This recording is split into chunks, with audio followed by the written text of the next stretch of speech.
Back to my favorite topic today, how to stay positive, and especially, how do you do that in a negative world?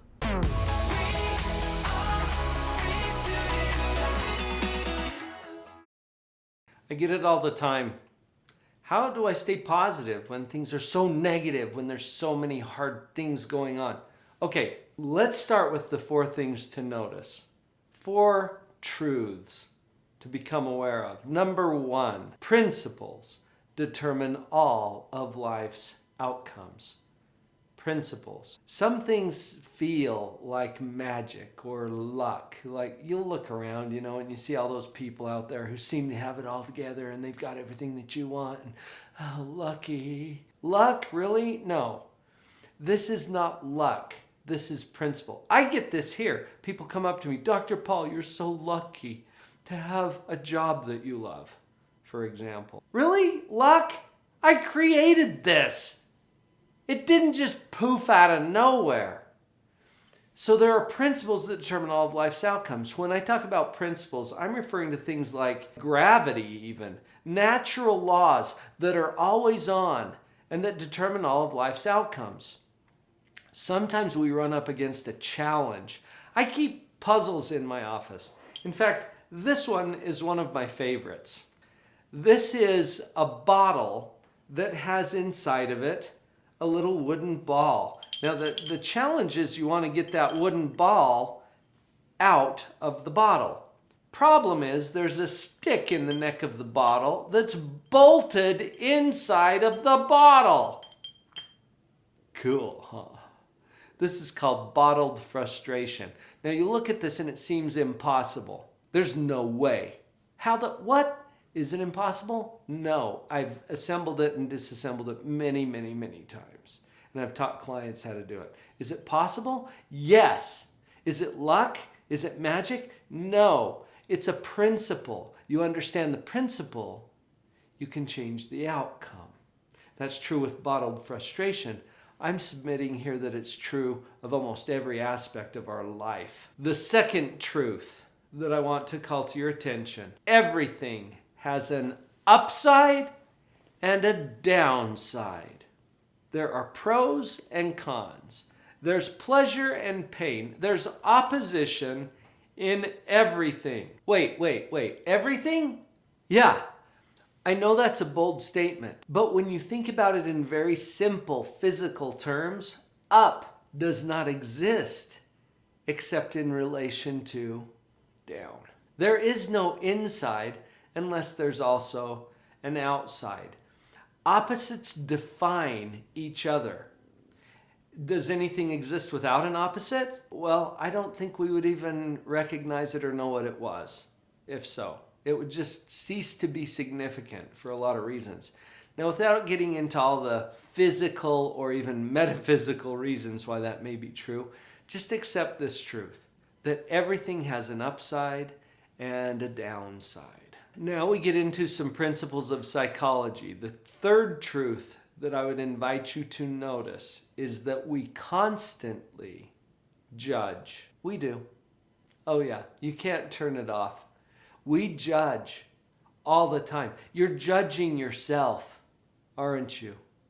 You're judging your job. You're judging your family. You're judging your circumstances. You're judging your finances. You're judging me. It's cool, I'm judging you too. I mean, we can't turn it off. So notice that is true. You are constantly judging. Now, may I add some perspective here? Because judgment or evaluation implies comparison. Comparison with some standard. Am I a tall man? Well, that depends on who or what you compare me to. I got to travel recently with Mark Eaton. He's 7'4". When I'm traveling with Mark, nobody notices me. They're all observing him. And I don't look so tall next to him. I'm 6'2". Well, who or what are you going to compare it to? So just notice that your evaluation of everything in your life is compared to something.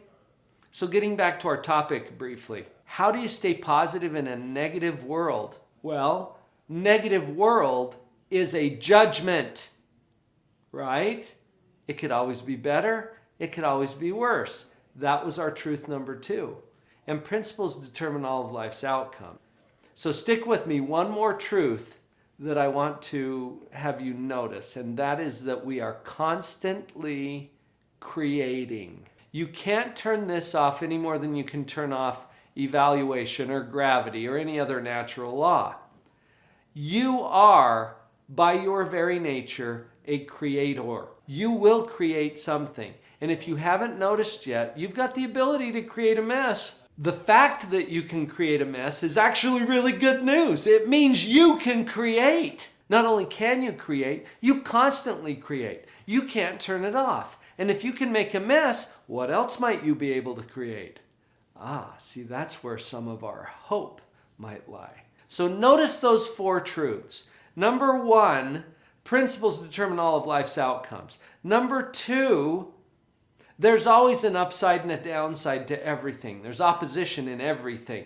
Number 3, you are constantly evaluating your life or judging. Number 4, you are constantly creating. Now, noticing those truths, let's get into 4 strategies that we could use to stay positive in a negative world. Practice these skills. Number 1, say, "This is good." Now, that's going to seem counterintuitive, especially if this is something painful or difficult or challenging or frustrating. I know. Stick with me for just a minute. This is good. Invite your brain to start processing this thing differently, because the next thing that's going to happen is a question's going to come up. Wait, how is this good? Okay, it's a pretty good question, but make sure it's a question, not a statement disguised as a question. How is this good?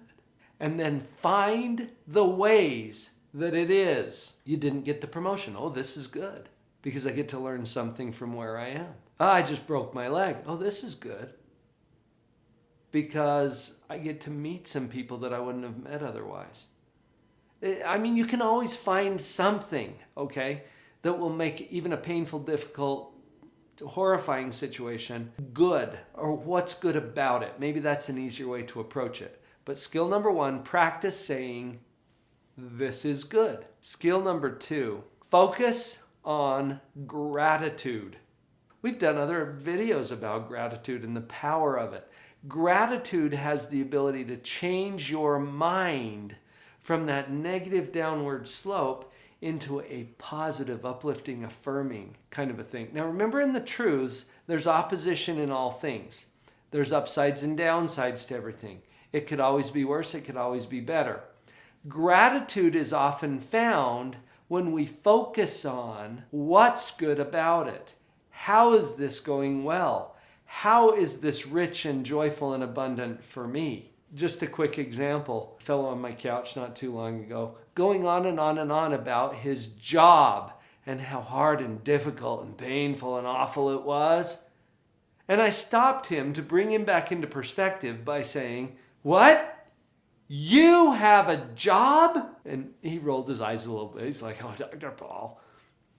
Yeah, notice that you have a job. Your foot hurts? Oh, cool. Notice that you have a foot, right? Whatever you need to do to get to a place of gratitude is that second skill. Practice gratitude. Skill number 3, reframe discontent.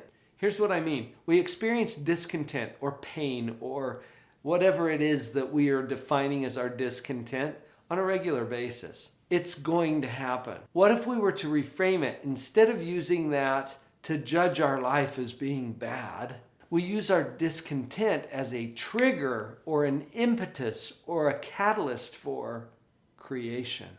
Everything that's created starts with discontent at some level. There's some sense of, oh, this is painful. Well, I want to make it so that it's not as painful. Or I don't like that. Well, I want to do something about that. See, it's a trigger point or a starting point for creation.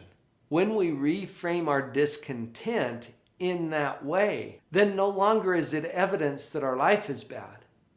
It's simply an opportunity now to go engage in a project, a creation project. And that leads us right into skill number 4. Using our discontent to get us on the path, we then work to create the upgrade. Work to create an upgrade. It can always be better. Your discontent will get you off dead center, get you off the couch, get you out of the bed so that you can go out there and consistently work toward creating an upgrade in your life. And notice that these 4 steps do not depend on the weather. Now, the topic is how to stay positive in a negative world, right? Notice first that that's a judgment. You're judging the world as negative. But secondly, honestly, what's going on out there in the world is simply the context. It's the weather report. It's like saying, yeah, I'm going to be happy today, but it's raining. Doesn't matter. That's just the weather report. Your happiness doesn't depend on the weather report.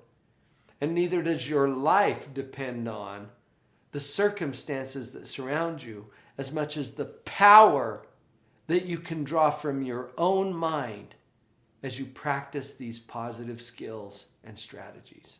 Because you're here, you know more about positive psychology than most people. Thank you for helping us to grow this community. Please subscribe and share. We are free.